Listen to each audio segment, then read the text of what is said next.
So I do have my virtual flag. So if you'll all join me in the Pledge of Allegiance. I pledge allegiance To the flag Flag of the United of the United States of America and to the republic for which it stands, one nation, under God, indivisible, with liberty and justice for all. Justice for all. Okay, that's usually the way our salute comes, broken up, but that's okay. Rebecca, if you'll call the roll. Okay. Director Thomas. I'm here. Director Davidson. Here. Director Cicada. here. Director Ratterman. Here. And President Under. I'm here. Okay, item number 2, public comment. And at this time, members of the public may address the board on any non-agendized items. So since I can't see you, if you would care to join or care to comment, you're perfectly welcome. Okay. Hearing none, we'll go on to item number 3, which is the consent agenda. 3A, the approval of minutes for the board meeting of May 13th. 3B, replacement of the district's financial management policy number 5.02 purchasing policy. Move for acceptance. Second. Do I have a motion and a second? Yes. Okay, Rebecca, you have that? Yes. Okay, Okay. Director Thomas. Yes. Director Davidson. Yes. Director Cicada. Yes. Director Ratterman. Yes. And President Under. yes.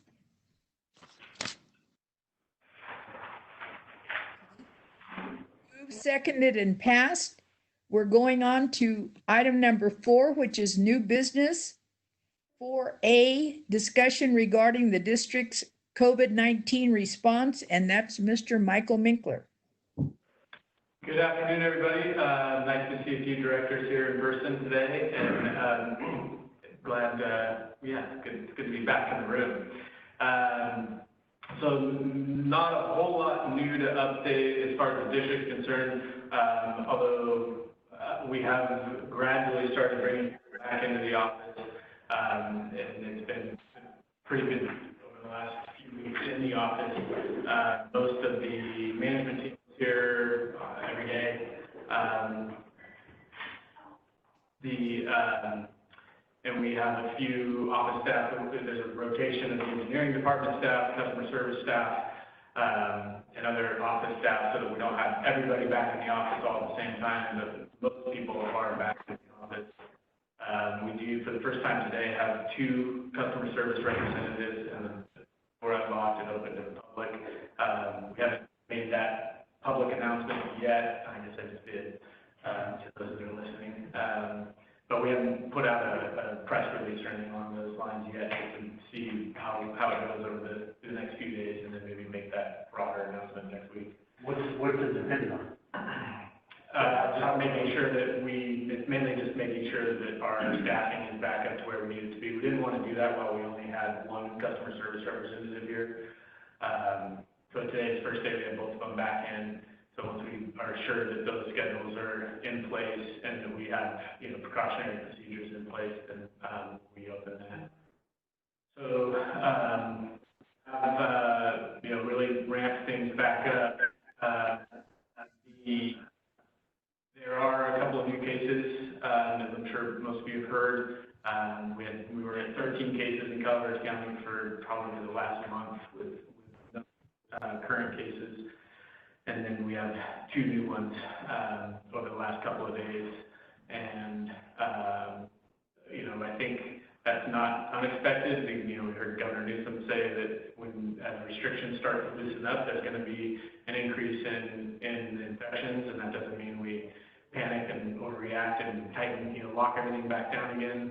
But we will continue to monitor it, and hopefully it's not the beginning of the surge, of a local surge, but, you know, we'll just continue to keep an eye on things. But for the most part, we've got, we're getting closer to back to normal, and expect to open things up even more next week. I think that's all I have on the COVID update, unless there's any questions from the board. I have a question. You know, we're telling people if they don't feel right to stay home. Do we have any provisions for taking temperatures? We have a no-touch thermometer in the office, but How do we get used? well, for the most part, we're telling staff they need to self-diagnose if they have any symptoms at all. Then it's up to each individual to remove yourself and self-isolate.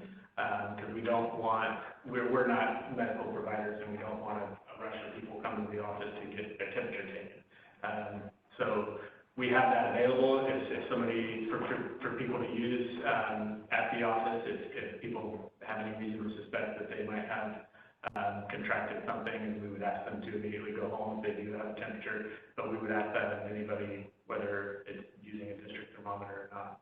So the direction of staff has been to self-monitor any symptoms, and we recommend that they're taking their temperature from time to time, but we are not requiring that, and we don't have a requirement to people at work. I'm fine with that because we're all adults and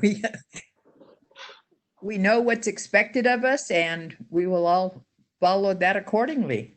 Yeah. Any other questions on COVID-19? I just have, go ahead.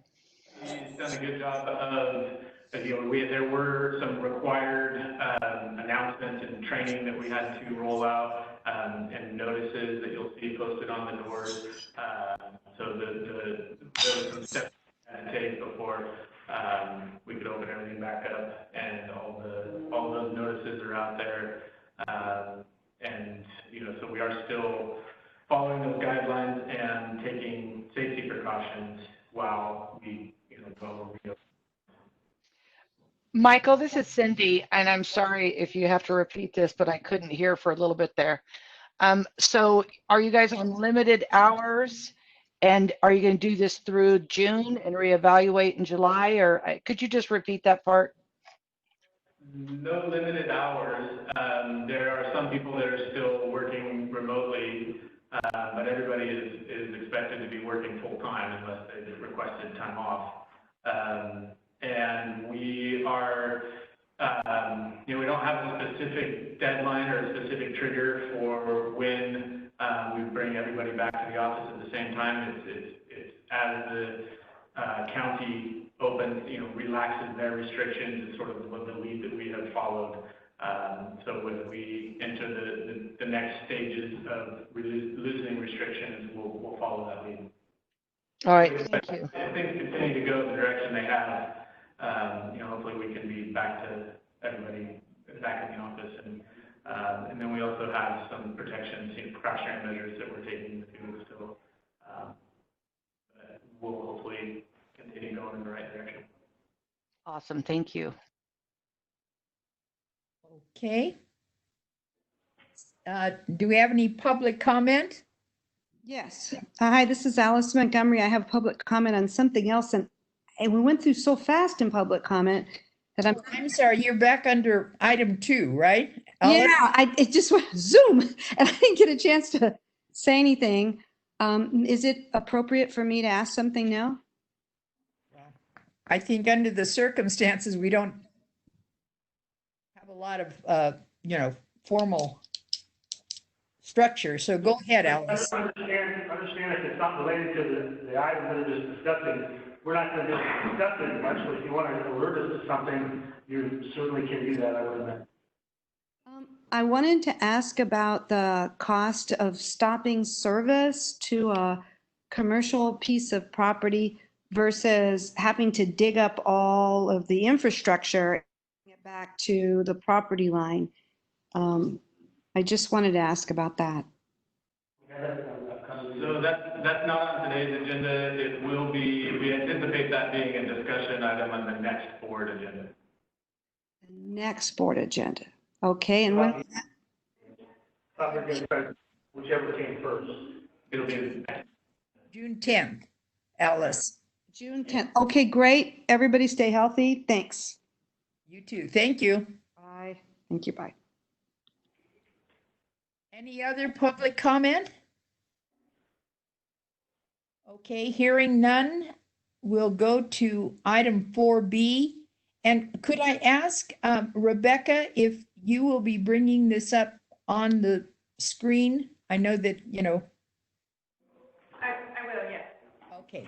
Discussion direction regarding the sunset of the moratorium related to imposition of late fees, Rebecca Callan. And I'm glad your horse is all right. This was just a discussion item because if you recall, back in March, we brought forward a moratorium prior to the governor making a formal executive order. It was more of a recommendation to not block off, but then he ended up saying you cannot block off. At the time that, in between there, we brought forward a resolution to the board to do two things. One was to do a moratorium on shut-off due to non-payment, and the other one was to do a moratorium of the late fees. Subsequent to that happening, the governor issued an update on his executive order and said that you cannot shut off anyone's services due to non-payment. So regardless, this was set to sunset because it was only supposed to run through up to June 1st. So we're just bringing this up as a discussion item because the executive order stays in place because that's from the governor. So we still have to abide by that. So we still can continue not to lock anyone off due to non-payment. However, there's nothing in the executive order with regards to late fees. So the moratorium does sunset with regards to the late fees. So right up to this point, we haven't been doing formal past due processes. We've been running them just to try to identify if the trend for delinquencies is increasing, staying about the same.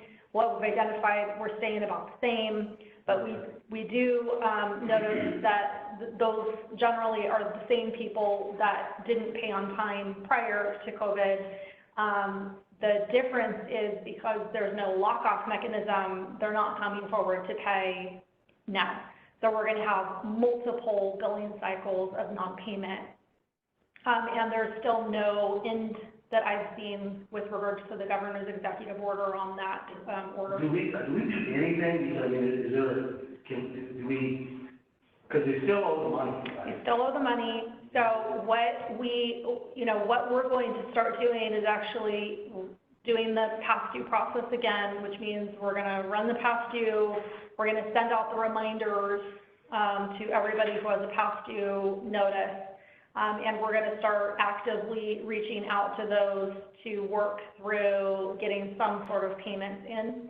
What we don't want to see happening is the executive order sunsets or ends or lifted, and then we've got hundreds of people that are potentially going to be in a lock-off situation. So we're going to try to proactively reach out to them. Well, I thought we had new rules for that even before the governor. Well, we do for one billing cycle. So what we're gonna end up seeing is multiple billing cycles of past due balances. SB 998 deals with one billing cycle. So we'll probably end up having to come back to the board to figure out, kind of what your threshold is going to be in order to deal with those. We definitely, I know it's going to be a long-winded thing, but we need to definitely have something put together so people understand, look, this is not a forgiveness thing, we're going to have to collect this. We will, correct.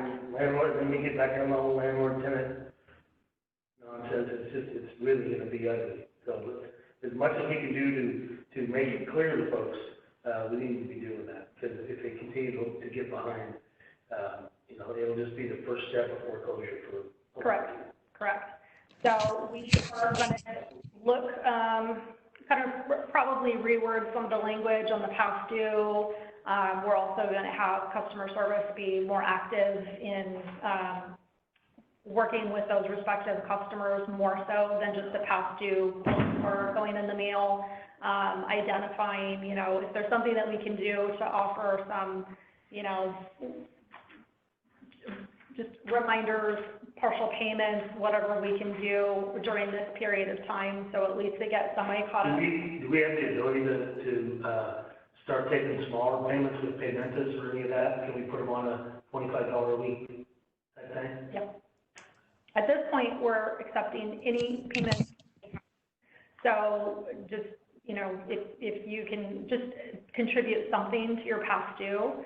So as people have been calling to say. Be careful, Adam, it might end up with somebody's stair page or something. Yeah.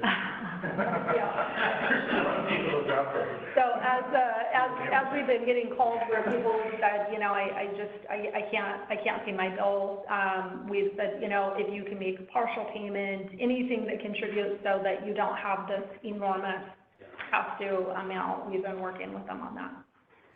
Rebecca, you, excuse me, am I okay? Yep. Okay, you said something about hundreds of accounts. Can you elaborate, please? Or do you have any kind of number of how many people, how many accounts we're talking about? Well, it depends on which cycle, but it's generally pretty normal to have one cycle higher than the other. So what we're trying to avoid is hundreds of accounts that would be in a lock-off status. So we just need to get ahead of those customers that have past due balances, because we do have quite a few. It's in the normal range. They would normally be in a past due status. It's just normally they wouldn't be in a past due status past that 1 month, right? So it's the same people, same accounts. They just happen to have 2 billing cycles worth of past due instead of 1 billing cycle. Okay. Rebecca, I have a question about your write-up on page 2 of the write-up. It states there's a one-time waiver is allowed under our policy 22.00.05. The waiver is for the first $10 fee, or the second $18 fee, or the lock-off, or is it a waiver of all three? I'd have to go back to the policy. I think it's just it's not the waiver of the lock-off fee, it's the waiver of the first fee.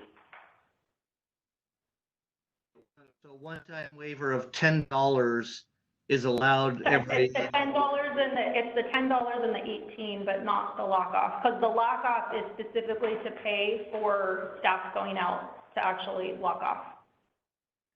Okay, and it says the one-time waiver is allowed, but may not be applicable to those customers during the last 2 and/or 5 years. What are we saying there? What does that mean? 2 and/or 5 years? Again, I don't have the policy sitting in front of me, but yeah.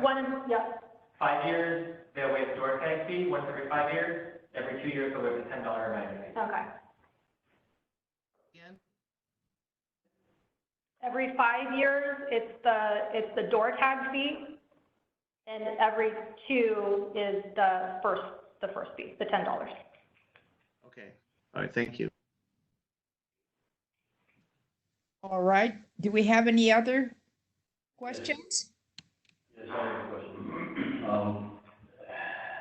I'm imagining that this might cause, unless you really carefully word your explanation, it may cause all kinds of confusion where a person might say, well, aha, the governor has allowed us to have an exemption on paying this fee for paying for the bill. Can't be locked up because they have paid the bill. But how can it be that we have, for forgiveness for that, but we still have to pay a late fee. So I can't write it for you, but that's gonna be a very challenging thing to explain. So part of the fees specifically for the late fees, a lot of that is also to pay for the process of doing the past due process. So it costs money to have staff run through the past due process, and the postage, and the postcards, and tracking everybody down and making the phone calls. Setting up payment plans, et cetera, costs staff time. It's a pretty labor-intensive process to do that. So is it enough of an incentive to continue? If we're spending $18,000 a year, are we collecting $18,000 a year? $18,000 per month. Per month, I'm sorry. Are we spending that in staff time?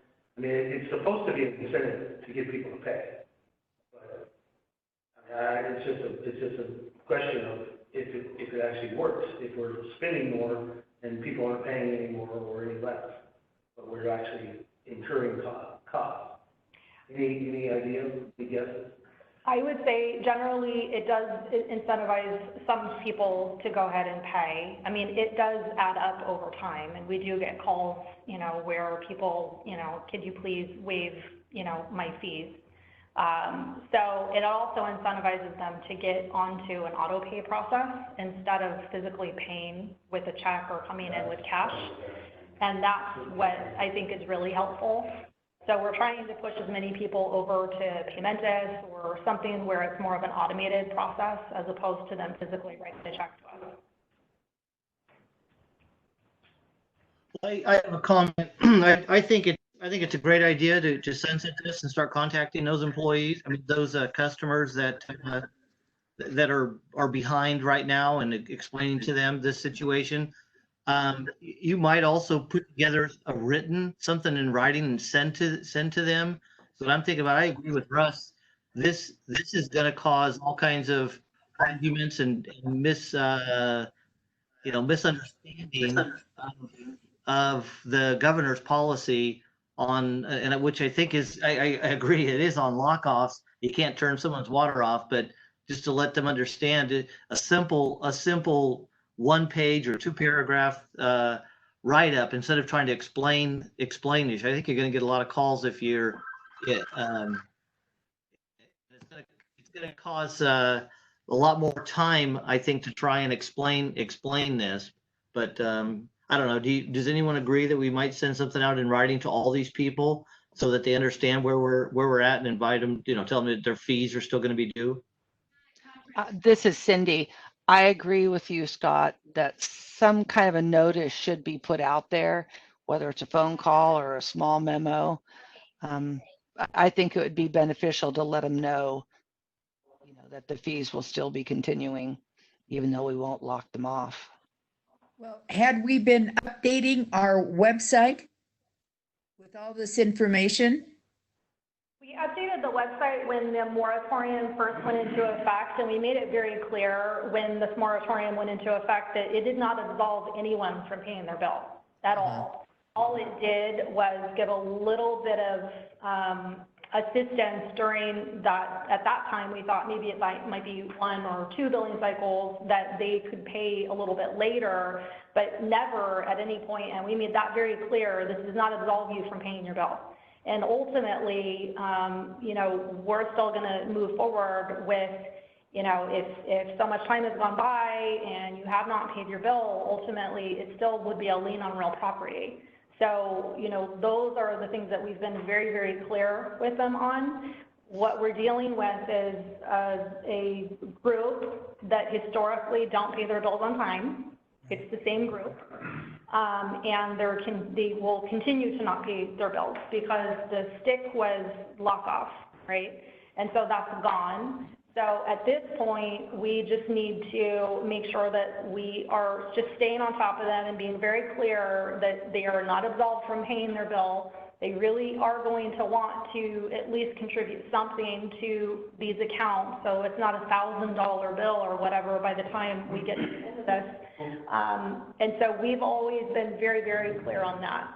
Well, it sounds like the board in agreement with what you have planned. I think certainly at the tail end of it, you want to remind them about all the payment options that they have. Yep. And, some of these people, if we could, if they get too far behind, they come in, do a payment plan, and we say, look, we won't lock you off if you get on payment and go on a bi-weekly program.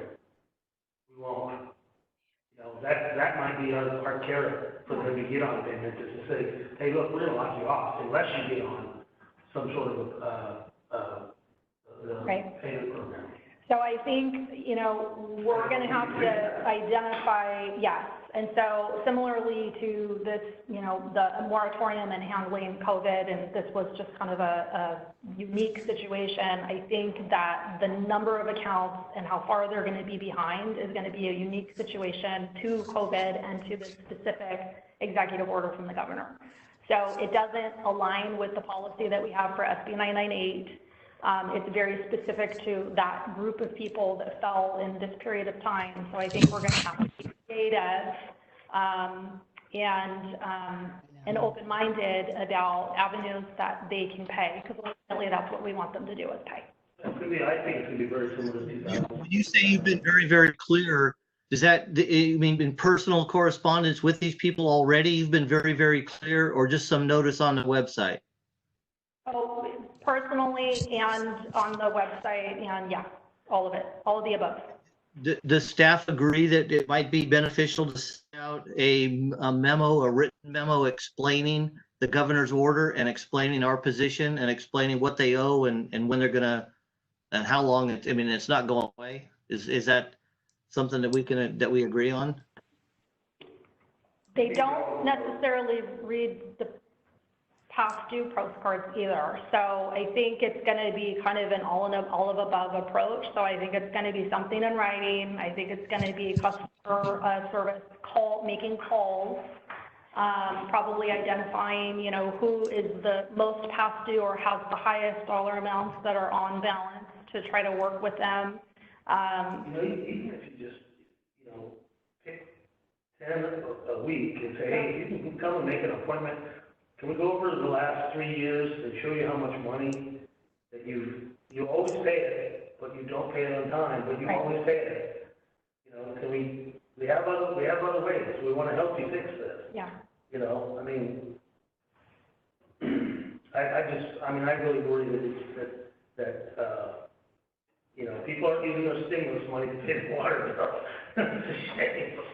But anyway. Yeah, I think we need to have a pretty good look at all the different, we've got 3 things we're dealing with right now. It's going to get a lot worse, and so definitely, put something together that gives you your best shot to explain it, and then we just have to get, I'm sure it's going to have to get hard after people, and we need to be open to making them make smaller payments. Rebecca, this is Cindy. Have you reached out to any of the other water companies to see how they're handling their late customers?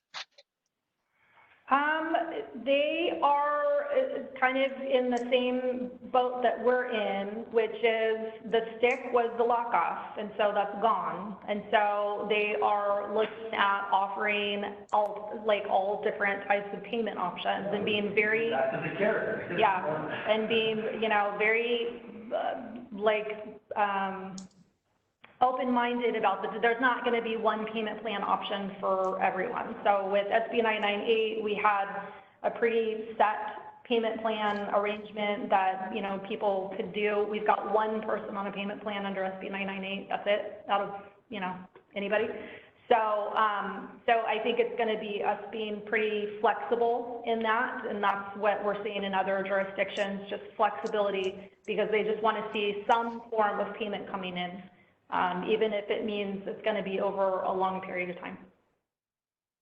So the wording on whatever memo we send out, either a postcard or a letter, is going to be very important, key to, getting their buy-in is what you want on how to address their past due.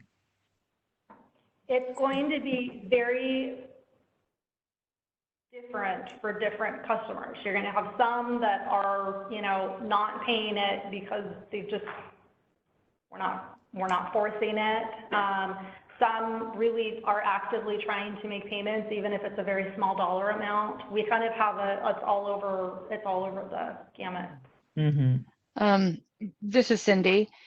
Is there any way we could or should reach out to mountain counties, that type of thing, to find out, the legislature is looking at ways to, get money to these people that aren't working, but some kind of in a stimulus package of some sort that these water companies can get paid directly through the stimulus package because these people aren't using it to pay their water bill. I don't know how that would work, but I wonder if you talked with people at mountain counties, if we can come up with some solution, because eventually these people are going to have to pay. And like you said, if it's $1,000, then what? These people can't even pay 300, let alone 1,000. But I don't know the answer. There's been a lot of discussion about that in Aqua, and some of the correspondence we've sent to federal legislators is recommending inclusion of that type of assistance in the next stimulus or infrastructure plan. It remains to be seen if that's going to be included or not, and what type of mechanism would be used for it, because they don't want to create a new bureaucracy to allocate that kind of funding. So whether it goes through EPA or, what mechanism gets utilized for that if ratepayer assistance funding becomes available, which is typically, that would be an extraordinary measure, but it's something that, we certainly have, that Aqua has advocated for. Well, and the legislators should be thinking of this, because here they're telling us we can't lock them off, but yet they still owe the money. So whether locking off now or 6 months from now, what's the difference? They're going to need some kind of assistance, it sounds like. So I don't know the answer. Just curious, is there any, of all the emergency declaration things, is there any ability, because this is a state order, for us to request this money back? No. So they have. Not federally or state? No.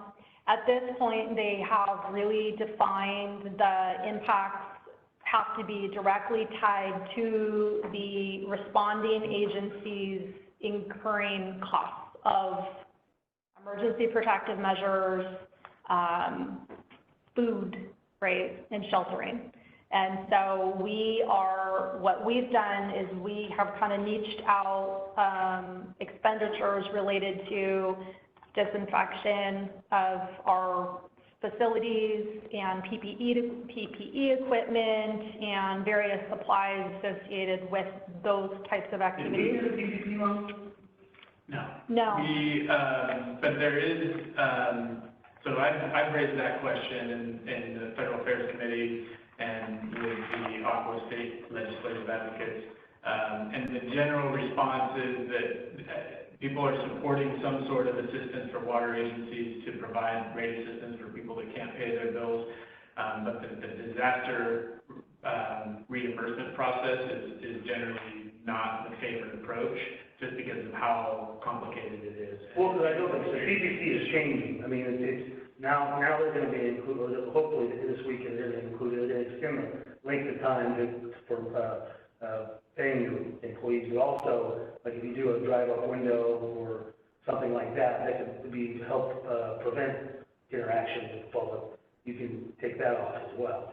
So I don't know if there's, we may just see how if it changes, and I don't know if we can, as a public agency, get that. They didn't offer PPP or EIDL loans for government agencies or public agencies. What they did is they did pass a legislative package for governmental or public agencies.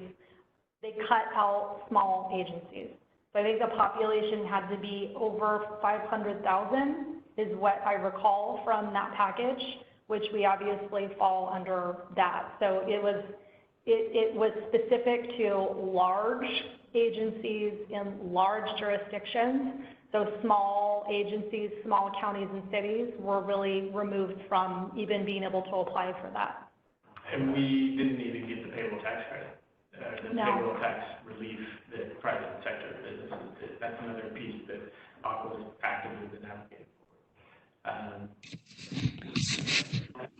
We're certainly keeping an eye on it, and any funds we can identify to reimburse. Like I said, like as Rebecca said, the reimbursement for actual hard costs, some of our technology needs, sanitation needs, those kinds of things, will go through the FEMA reimbursement process, but as we all know, that's a long and inefficient process.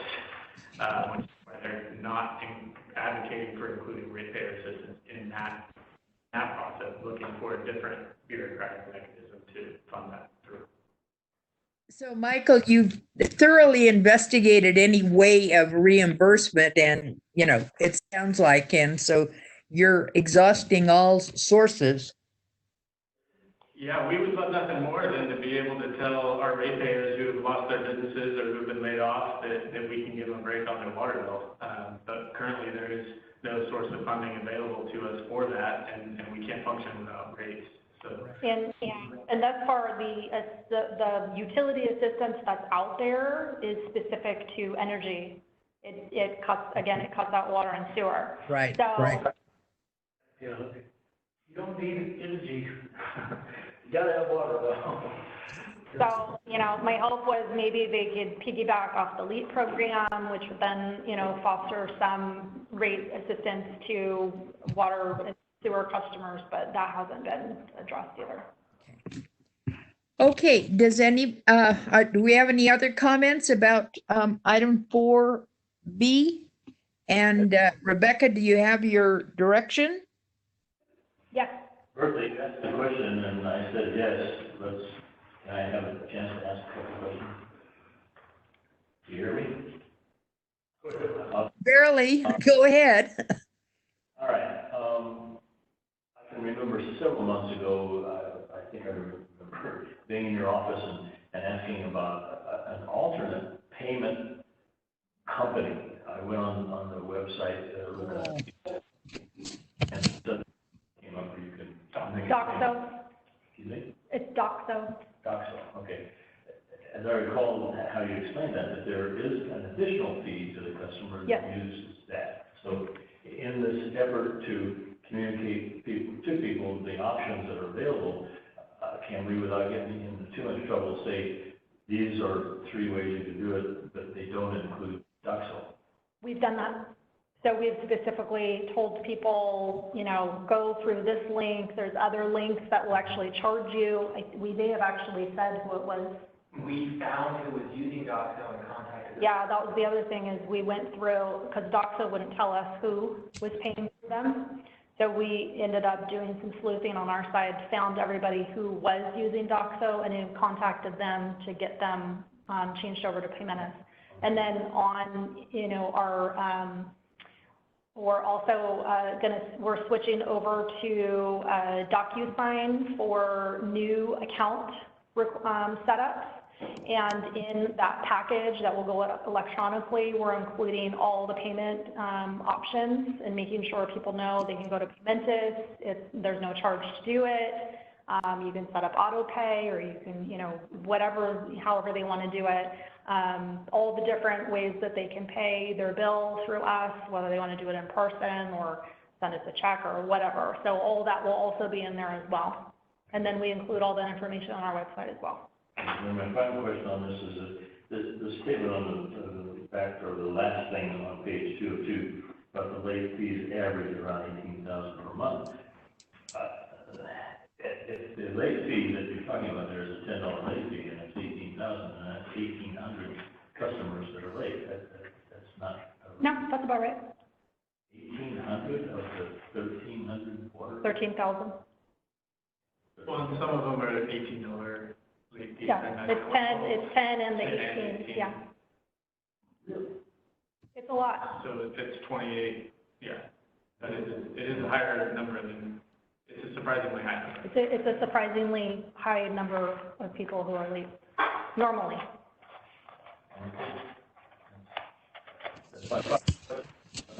Okay. Do we have any more comments or? Seeing none, then Rebecca, you have your direction. Thank you. Thank you. Okay, going on to item 4C. Hey, Bertha, Oh, this is excuse me. Cindy. I'm sorry to interrupt. You know, I have to get off this call in 3 minutes, Yeah. and this is an item that I'd really like to discuss. If this is something that the board thinks we will approve in 3 minutes, great. If not, can we move it till after I come back from the from my other appointment? Like maybe after our closed session or something like that? Or how does everybody feel about that? Do we have much discussion or are we good? Well, I think probably Joel would be able to tell us that.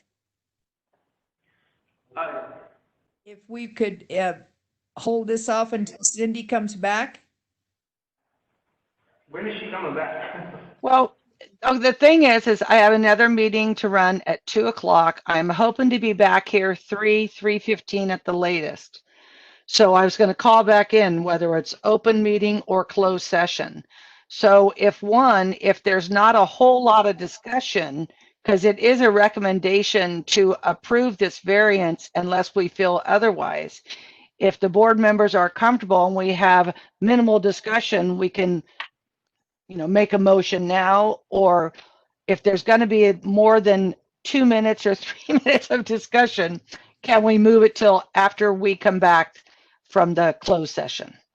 We're on pace right now to probably be done by 3. So, Well, then I'll leave you guys with this.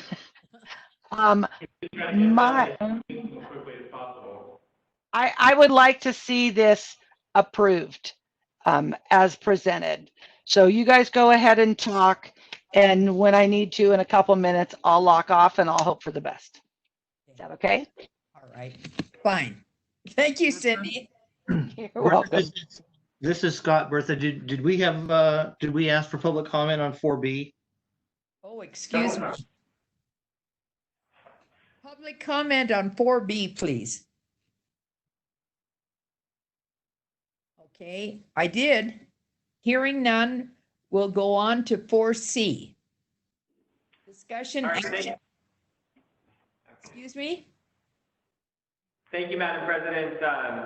I am happy to take questions if anyone would like clarity on anything, but the recommendation from staff is to approve this variance request for 22605 Highway 26 to allow termination of one water and one wastewater service. Well, not to allow termination.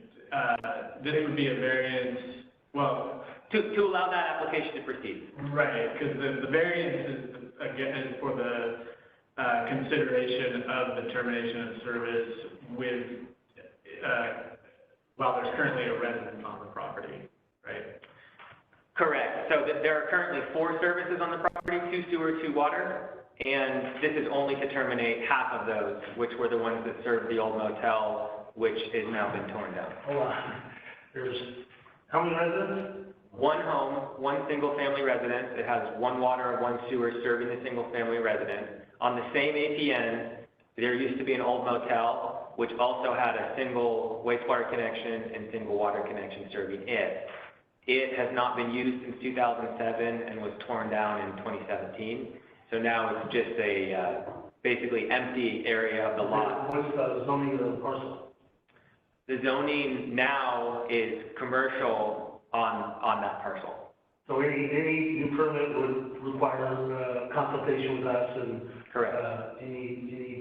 I mean, we say that, but then we never end up getting any information from the county when it changes.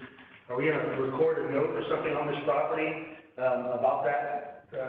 Because I mean, there's nothing to say that some entrepreneur won't go in and, do something different on that property and utilize their existing, meter and sewer connection unless we have something that will alert the county that if they do something different, that they have to consult with us. So per our policy, if Mr. Minkler approved the termination of service request, which is still in the process of being reviewed, and requires this variance to proceed. We would record a document that states exactly what was terminated, and they would have to come back to us to reinstate service on that parcel. Okay, new capacity fee. They'd have to pay the difference from the original capacity fee paid and the new capacity fee at the time of reconnection. So the $1,800 one is the $20,000 one? Pretty much. It would be very expensive for them. They would, yeah, that's all part of the termination Well, it's not that much of a question. that would be recorded. So it's very robust. The documentation is going to be recorded. It's in our record. They would not be able to put something on there without checking with us. Okay. Joel, this is not the first time we've heard about this case, right? I have heard about this case since the day I walked in the door here at CCWD. And how many times has it been before the board? I'm not sure it actually came before the board, but we certainly had a lot of conversations with the past 3 owners about these extra connections on the property. But until recently, we didn't have a termination of service policy that would allow this to move forward.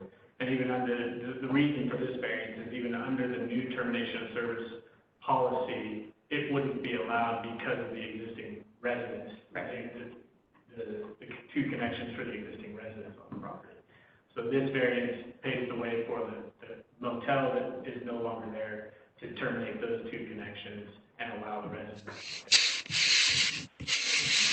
Okay, No variance policy a little while back. Well, we changed it to the termination of service policy that we have right now. That'll be the item that we're going to discuss again at the next board meeting. But the new policy was adopted a couple months ago. On the 4-to-1 vote or something. I believe it was for. okay, any further discussion? No, but really, now I can vote for this and say I'm not breaking the law. You know? I mean, I think it's a practical solution. I mean, we do have these, you know, we've got a lot of these scenarios up there. I do know there's a couple down the street from me that put multiple dwellings on the house. We've got the whole in-law thing that's, I believe, still mandated by the state for us to allow them. We can't let something like this get in the way of collecting, or maybe we don't even have the ability to do anything with the in-law quarters. But there are multiple houses throughout the county that are living off of 1 meter, you know, and I mean, this isn't exactly that case, but it's similar. We have This is yeah, this is actually the opposite, where there's only 1 house with 4 connections that they're paying for right now.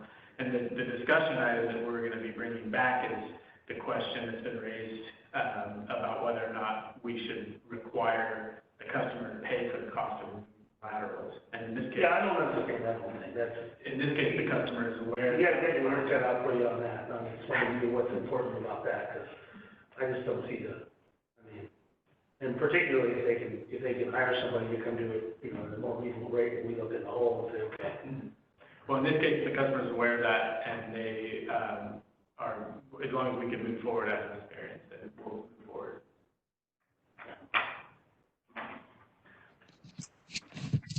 Okay, so you've been in complete, you've had complete communication? Oh, Bertha, we have are we here or there? Okay, if I could ask for a motion regarding this, okay, and a second? I'll second that. Okay. Rebecca, You want to do public comment? discussion? Public comment? Okay, call the roll. Director Thomas? Yes. Director Davidson? Yes. Director Reinerman? Yes. And President Underhill? Yes. Director Cicada is out of the meeting at the moment. And she said yes. All right. Going on to 4D. Discussion action regarding variance request for 120 Hawk Ridge Road, Copperopolis. Joel Metzger. Thank you, Madam President. So for the second variance request of the day, Mr. Varenkamp, who lives at 120 Hawk Ridge Road in Copperopolis, which is in Copper Valley, formerly known as Saddle Creek, purchased a home that had a interesting situation. There was a meter that was connected to his home and landscaping, and there was a second 5/8" meter that was dedicated to his fire sprinkler system. That's the only case that I know of in the district where someone bought a second meter and paid a second capacity fee just for a fire sprinkler system. So when Mr. Varenkamp purchased the property, he was very surprised to find that he was paying double the amount that his neighbors were when they have similar fire sprinkler systems that he did. And so he approached the district and asked if he could terminate the meter that was serving his fire sprinklers and take advantage of our 1-inch meter upgrade, which we approved for developers to get a larger meter to run these fire sprinkler systems and meet the engineer's requirements. At the time, we did not allow, we still don't allow, termination of any service with an improvement on the parcel, which is why we denied his variance or his termination of service request.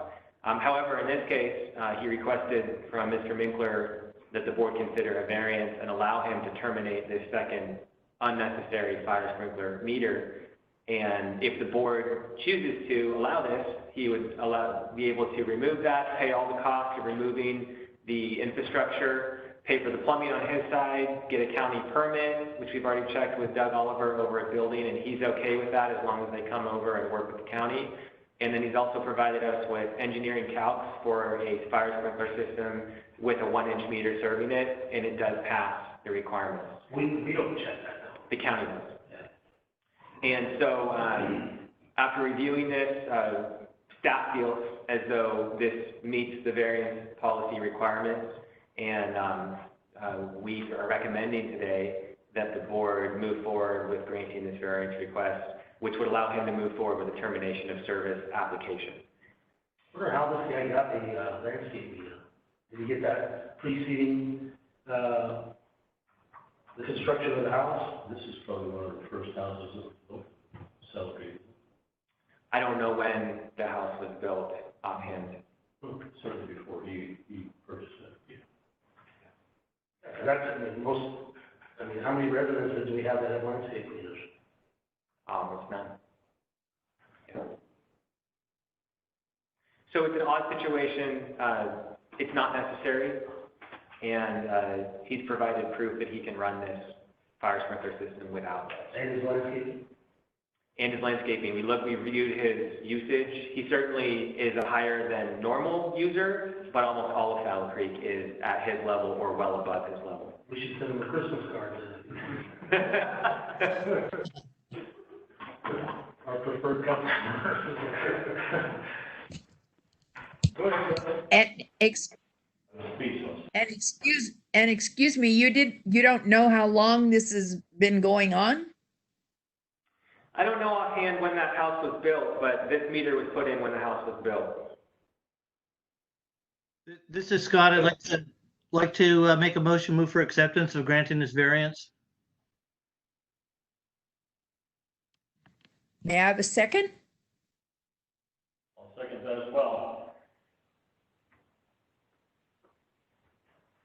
Yeah, I mean, this is a different scenario. I mean, I think I opposed the one that we did over in Valley Springs at the gas station where we still have the landscaping.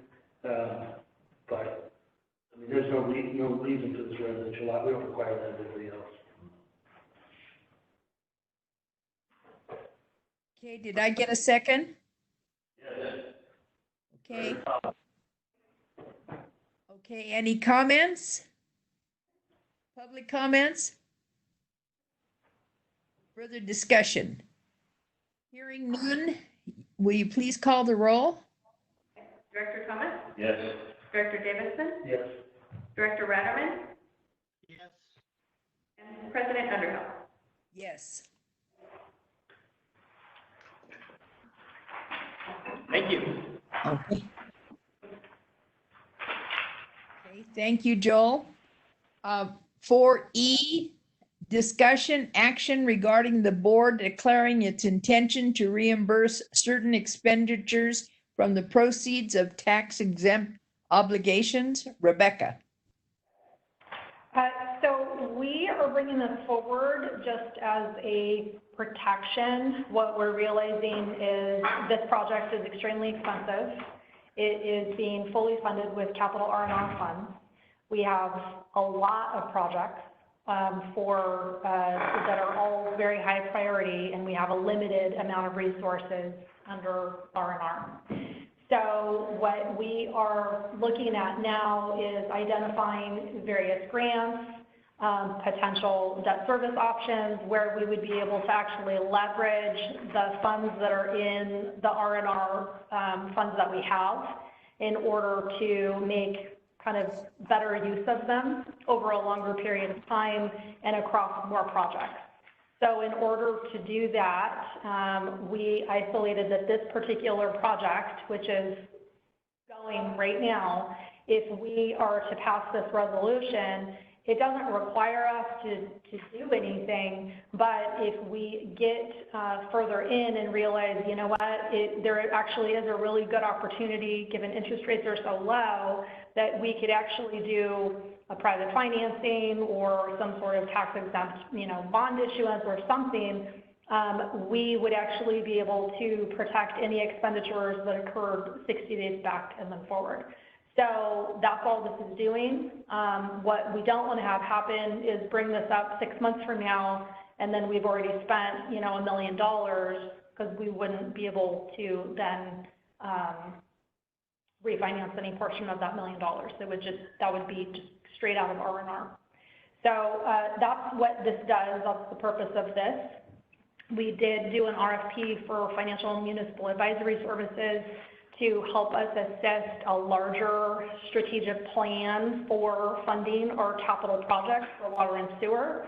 The general manager and I have been in lengthy discussions regarding other options, things that we can do. It just seems like we've got a ton of projects that seem to, costs keep going up, and we have a very finite amount of resources in order to fund them.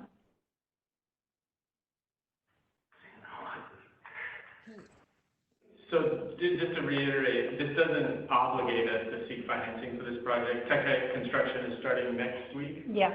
This project has to get done. It's urgent. If anything, it's overdue.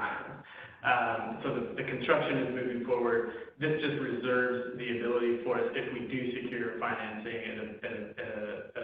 in a way that is advantageous to us, we'll be able to recover costs going back.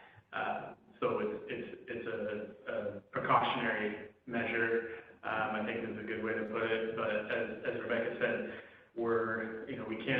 we simply can't afford to pay as we go for all of our capital improvement projects. Some of that will have to be financed. So putting together a long-term plan and strategy to figure out the best way to do that going forward and leverage our R&R funds is really the bigger work effort. And we just want to be sure that as we go through that, we have the ability to finance this project if we decide that that's the way to go.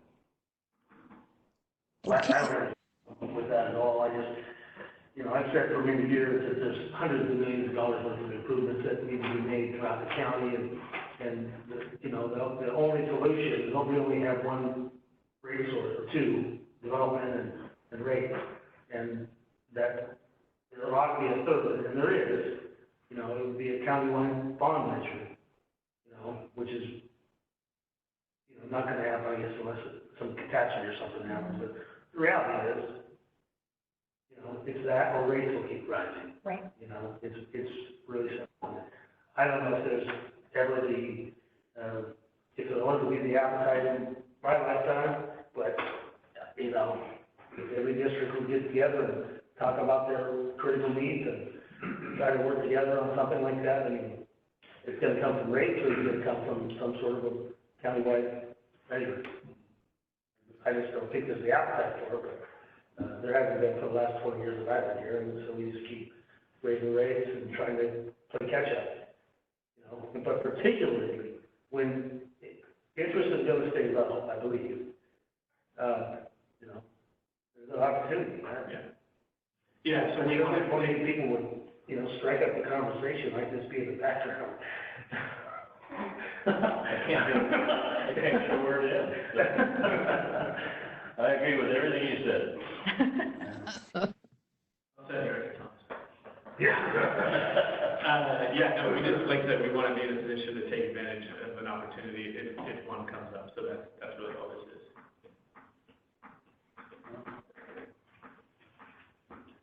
So what do you need from us?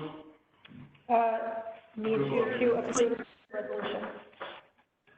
Well, I will make a motion to approve the resolution regarding declaring the intention to reimburse certain expenditures for the proceeds tax to the holidays. And I will second that. Okay. Any further discussion or any public comment? Hearing none, will you call the roll, please? Director Thomas? Yes. Director Davidson? Yes. Director Ratterman? Yes. President Underhill? Yes. Thank you. Motion is passed. Okay, item 5, reports. General Manager? All right, thank you. We have been spending a lot of time on the budget, and we took a draft budget to the Finance Committee last week. Rebecca Collins done a fantastic job, put a huge amount of work into it, and we've been collaborating with all the department heads. The revenue has been a moving target since you know, the last couple of months, and so we're having to you know, tighten the belt as we try to deal with the financial uncertainty around COVID. So we had initially thought we would bring the draft budget to the board today. Didn't expect to slide through this agenda as quickly as we did, but we also we want to have additional time, because the plan is now we'll bring the proposed budget for a workshop to the board in the first meeting in June, and then bring it back for adoption the second meeting in June. And by giving us that extra couple of weeks, there's still some things that are in flux, and it'll help us to solidify that, so that hopefully by that first meeting in June, it'll be a pretty much a final product subject to direction from the board. If there are still pieces moving, I think Rebecca might kill me. So I suspect we'll have it nailed down by then. Go ahead. That's been a huge part of our work over the last month. Did you have a question? No, I wanted to know if we were going to have sufficient time to go over the budget. You know, I don't know how many items you're going to have in the regular board meeting, or do you have any idea? Our hope is to, we were anticipating bringing the discussion item on the termination of service policy. That I suppose we could push to the second meeting in June. But what we are going to try to keep the agenda light so that we have ample time to go over the budget. I think that's very important, especially at this day or financial situation. Okay. Yeah, that's the goal, and the board will have 2 opportunities to review it in case there's, or we'll have opportunity to adjust depending on the board's direction after the first meeting. Okay. There are some of the pieces that are moving have to do with personnel. We've been spending a lot of time on personnel. Vacancies, including, as I'm sure everybody's aware now, left the room, but as of last night, Joel's appointment to the GM position at Utica is official.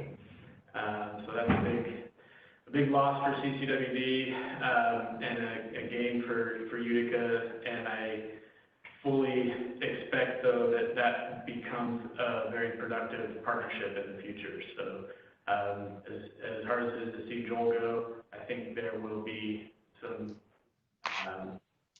benefit that comes out of the new placement for him, and congratulate Joel. I know it's good for him and you know, I think something that he and his family thought very hard about. So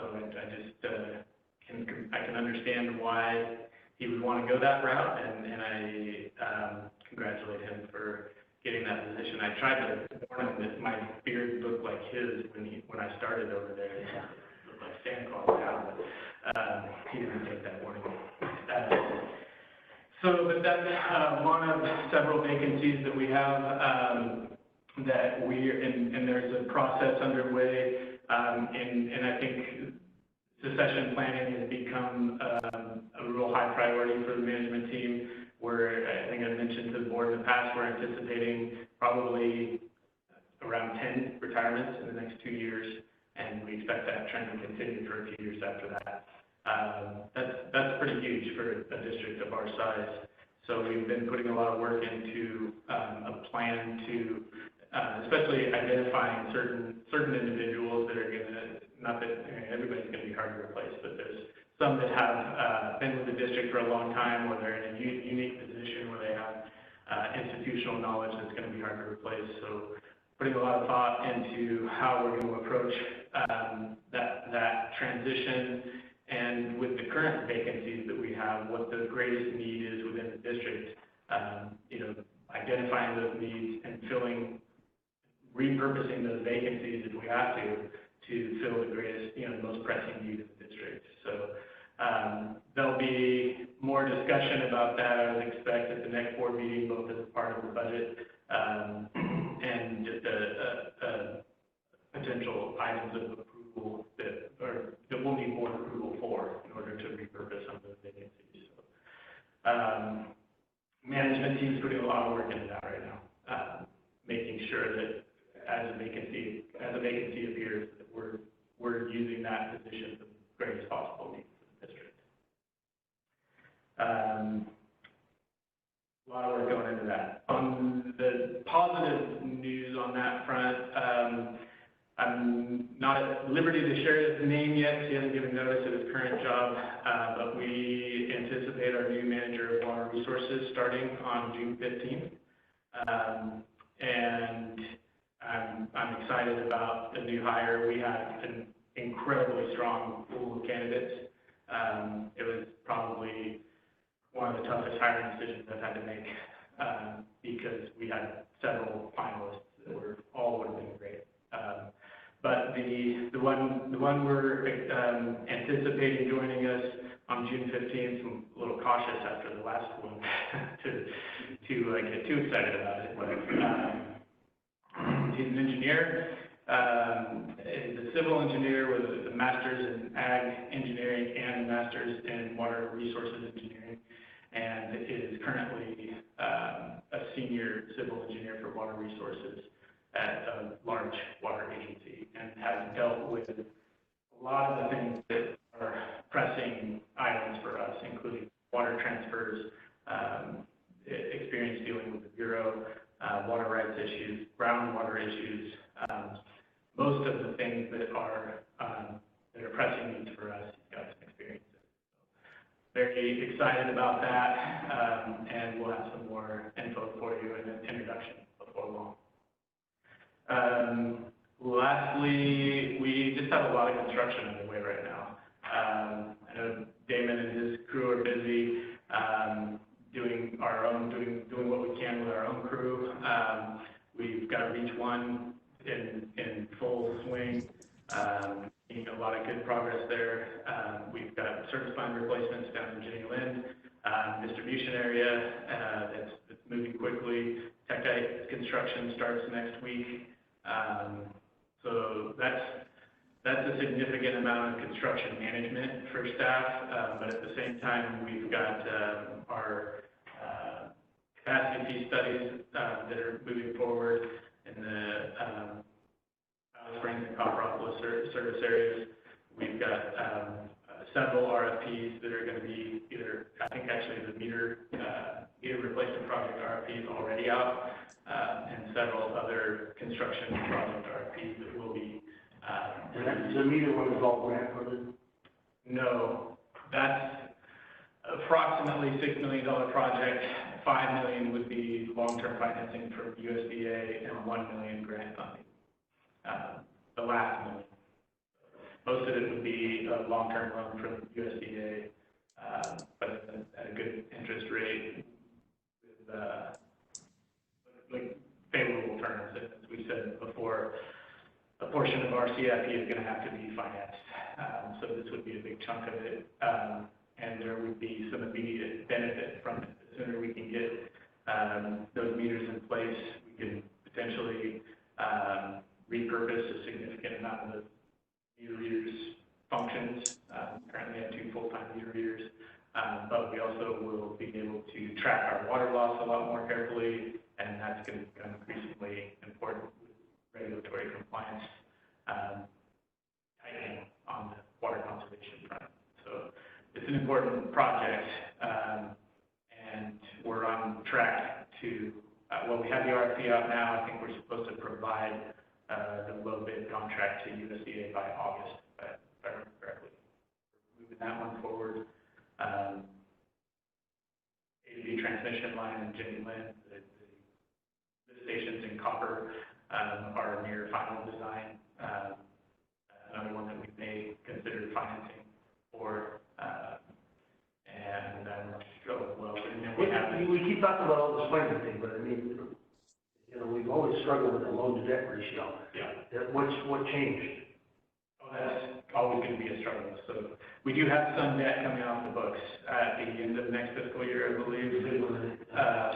What's that? I think, yeah, there's always been hanging out there. Yeah, so we hope, I think the struggle is going to be just figuring out how much we can leverage, and so just making sure that we're putting that leverage to the best use possible.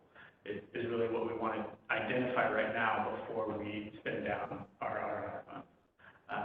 Because we don't want to get in a position where we could have leveraged that to a greater extent, but we spent it. So that's always going to be a struggle, and we're not going to be able to fund everything we want to fund on the time frame that we want to do it. But and we have back at the West Point Willoughbyville wastewater consolidation, redwood tank replacements that are all fully or partially grant funded. So those designs are all underway as well. So the engineering department is busy, and Damon and his crews are extremely busy as well. So a lot of work. I can recall when we talked about getting these radio read meters installed, that there was some controversy about whether we would hire a firm to do that or whether our forces would do it. Is there any current thoughts on that? So that will come back before the board before we commit to anything. The current RFP that's out right now is for a contractor to do the replacement over a couple of years. But we'll bring that discussion item back to the board before we make it.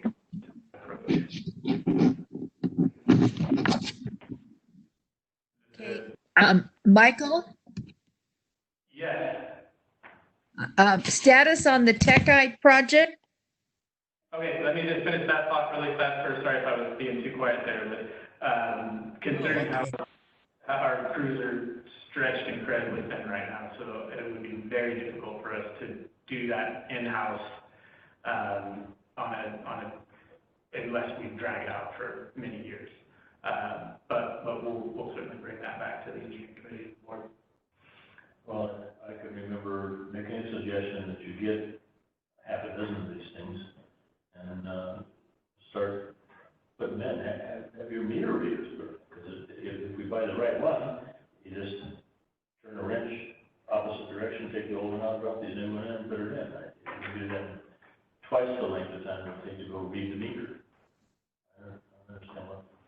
why get contractor involved in it and all that overhead and burden? One of the things that we found is there's a lot of variability with the condition of the meter install. So some of these have isolation valves, some do not. A meter box might need to be dug out. We might need to stack meter boxes. So it just becomes kind of a rabbit hole, if you will, for replacement with our crews and in consideration of all the other work we're asking them to do right now. It would be troublesome to be able to get it done in a timely manner. And then if we were going to plug the meter readers into doing that work, we would struggle with being able to get them in and out of that work effort while they have windows in between reading routes in order to be effective, really. So, you know, we've talked about it. We've talked about, is there an opportunity to perhaps bring on additional staff to get the job done? Well, hire just some local plumbers. Right. I think out of all of the three options, I think the option of perhaps bringing additional folks on, bringing some local folks on to help, and putting it out to bid seemed the most efficient. Trying to do it with in-house staff is just going to be an uphill climb. One of the things that we're facing for the construction/distribution side of the house is, as we look towards the county's objectives to microsurface all their roads through the next 3 or 4 years, they have a really aggressive program, and what we need to try to do. How are they funding all that? You know, that may all change. The paving program is partly through Prop 1 gas tax revenue and They're funded for all that? the PG. SB1, yeah. And SB1 and some of the PG Butte Fire. and Butte Fire public assistance funds. So, and I've continually asked, and they have reassured me they are on track and on schedule to microsurface roads through the next few construction seasons, at least 3. So that, if we are going to try to get ahead of that and replace service laterals upstream of what they're doing, that is going to take a lot of our focus. On this RFP, are you asking for a company to provide the meters and the installation? What I'm trying to visualize is much the same as the cost that we saw in analysis of this building. There is absolutely no reason for us to pay a premium for a meter that we can buy and hand them out. So from what I understand, more than one of the prospective bidders on the project not only make the meter, they have crews that install the meters in these large projects. And then they also own some of the companies that we purchase the appurtenances from. So the isolation valves, meter spuds, adapters, they are part of larger companies that make those. So I think we're going to be able to get a pretty cost-effective bid from at least 2 of the prospective bidders on the project. See where they come for him. It'll the board, and we can decide back to you.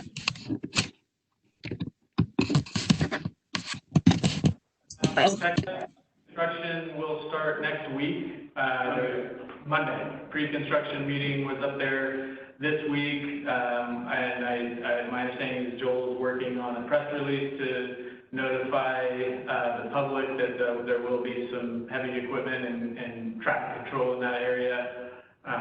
But we're very, very excited to get that replaced. Okay, further discussion?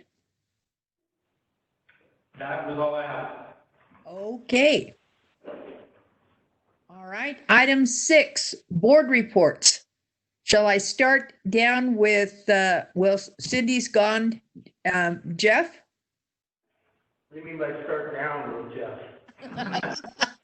No, I said Cindy was down. I have nothing to report.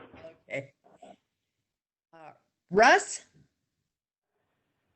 Well, I know that all of you have been awaiting the announcement of the space launch, but I can report to you that it was scrubbed because of weather. Was it green? Oh, So I don't know, I haven't got the information on when it's going to take take off. But, I'm sorry that we didn't take an earlier opportunity to acknowledge this development about Joel leaving and how much he's going to be missed and how much he's been appreciated by all of us here. I agree with Michael that it's as a potential being a very good move for him. Anyway, it's going to be some big shoes to fill, I think. That's all I have. Okay. Scott? I just want to reiterate what both Michael and Russ have said. Congratulations to Joel and moving forward. And great. I'm really glad we got an opportunity to work with him for this length of time. And he has given a long. He's going to be with us for another month or so.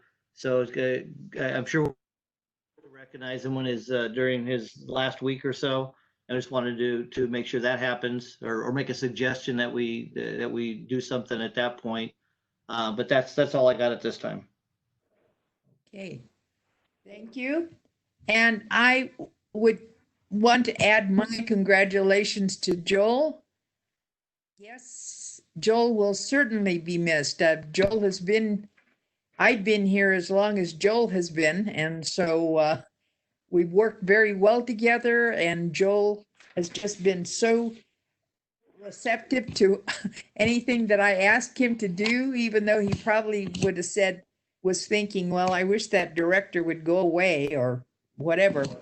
But yeah, I really appreciate the work that you've done for us, Joel, and I absolutely know that you'll be fantastic at UWPA. I would like to, let me see. I asked about the Techite project and Russ was getting a status or somebody was. Michael? Yeah, I gave that update. Construction starts Monday.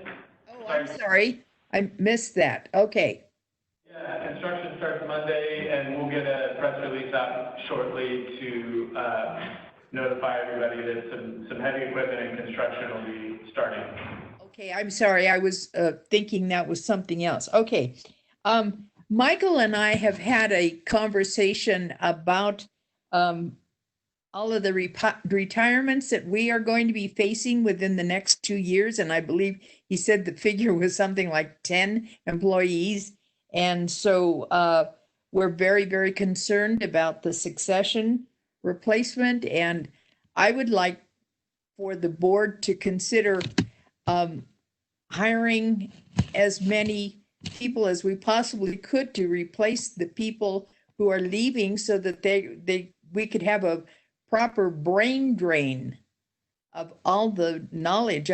Some of these people that were leaving have close to 30 years of service with CCWD and 30 and 25, 20 years. So there goes, as I say, a brain drain. So however we can help the situation, I would want the board to consider anything we might possibly be able to do. And I know budget is the big factor, but still, I think it's something that we need to consider or need to think about. Okay. Yes, staff is proactively monitoring that. We're not going to have as much overlap in some cases as we would like, just simply because the economics aren't there. But where we've identified certain positions where we really need that overlap, to the extent we can provide it, we're going to be prepared to do that. In fact, one of the things that we're still adding to the budget that we anticipate bringing to the board at the next meeting is we have a surplus because of the number of vacancies and the length of time for the vacancies from this year. We have a surplus coming out of this fiscal year, and the current greatest need on that front is a treatment plant operator. And so staff's proposal to the board at the next meeting will be using that surplus, understanding that it's one-time funding to fund that position sooner rather than later. We have a pretty immediate need on the treatment plant operating front. So that'll be one of the requests that we anticipate bringing to the board next week. But beyond that, we're aware of the retirements that we're anticipating to the extent we can get advanced notice as far in advance from folks. That's sometimes hard to do, but we're going to try to have as much overlap in those key positions as we can. Okay, all right, thank you. Any further information? I have another comment. Michael, I remember several months ago, you expressed some deep concerns about the level of expenditures on the cost center for the board. You recall saying that you thought that our expenses were quite high. You see how quickly we fixed that. The response was unbelievable. I mean, you have to stay home in the last couple of days. I've been charging you mileage or anything. I'm going to be cautious about warning the board about that in the future. I'm still willing to consider reducing the number of board members to 3. You're going to retire?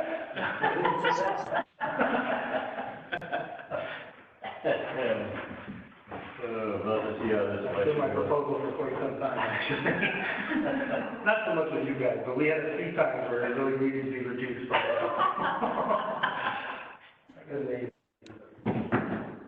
Okay, do we have any future agenda items that we'd want to propose or submit?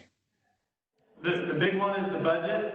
We do want to bring that termination of service discussion item back, but we'll evaluate the load on the agenda and make sure we aren't exhausting the directors before we get to the budget. So at some point in June, we'll bring that item back, and in addition to some other personnel items. All right.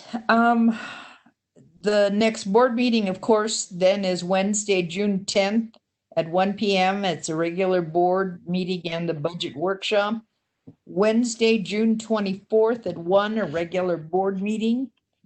And so we're going to be going into closed session for a couple of items. 8A and 8B. And then